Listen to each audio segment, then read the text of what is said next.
video games, ranging from the simplest 2D games like Pong to one of the most complicated games like Battlefield. But what lies behind these games? Emotions and storytelling that you don't even realize is there. We'll go over the many techniques and the art of the games you play.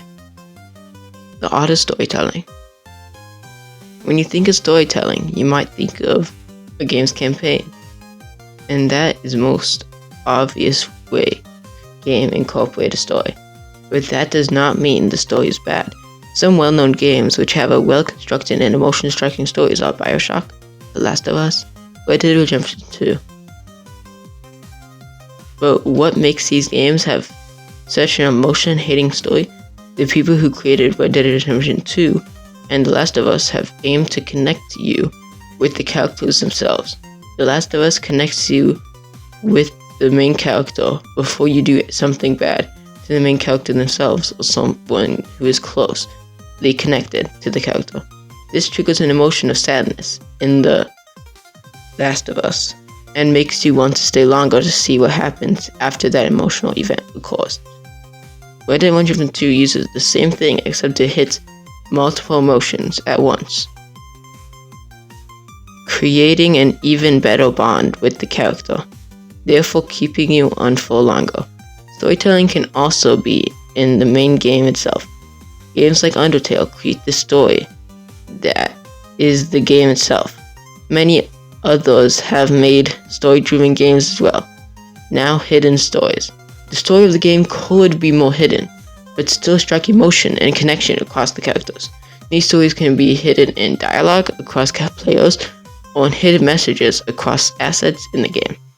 Without storytelling, the game we have today would be vastly different, and the gaming industry as a whole might not be as big as it is today. The visual art. The style of games range wide from 2D and 3D game to color themes, and the realism or abstract visuals of games today. If we choose one game like Minecraft with its unique and 3D visuals and compare it to a game like Mario, for example, Mario has 2D graphics with a unique visual. These games on the surface are not that different. But then why are they so different? For one, the idea and full design of the games are different as well, as them being in different dimensions of playing. To create a game feeling coincides with emotions as well. Much of the art of a game connect to the emotion of the player. The art of the game can create a happy, joyous feeling or a sad feeling.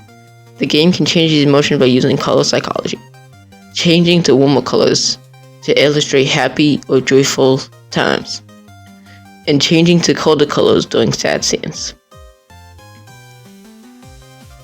This is the same reason blue or gray means sad and yellow or green means happy. You might not realize, but almost every game at least slightly uses color in this way. Without you knowing, these are the main visuals in video games. There is also ways 3D games incorporate 2D. Some of these ways are the game's UI start menu, as well as some mini games. One game that uses 2D for mini games as well is FNAF Security Breach.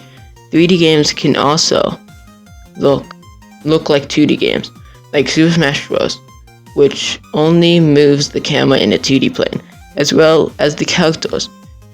Even though the map and characters are 3D models, this covers a lot of the visual art of games. Also, if you find any specific category in this video interesting, I'd recommend doing your own research to get better or more information. The art of music. Every game you have most likely played has music. The music in a game is helping the visual art show emotion, as well as boosting the storyline further.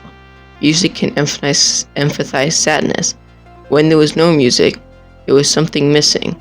Though there is still sadness, you do not feel the sadness as deeply. Music in games is one of the most important aspects, in my opinion. It can be used for time periods and can align with drops of beats. Even something that seems neutral or vintage, if aided by the visuals, can re-teach your emotion to the song. One quote that I have found shows this is, "Music as its essence is what gives us memories, and the longer a song has existed in our lives, the more memories we have of it." Next time you play a game, listen to the subtle music changes that affect your emotions by connection. Sounds as a whole can also help. Better indulge you in the gameplay. False steps, slipping in mud, or quickening when you won can indulge you even though it is simple. Sounds and music can impact you and your gameplay incredibly. Those are all of the main points of art in games that I will be going over. Next time you play a game, remember this and how all the small details add up to make the atmosphere better. As you might have noticed, the sense of emotions, even small, always uprises when you play games, and that is why I focused on that in this essay. Without art, games would not be appealing. This video took me 5 days, so please consider subscribing. As always, remember, you won't achieve anything if you don't try.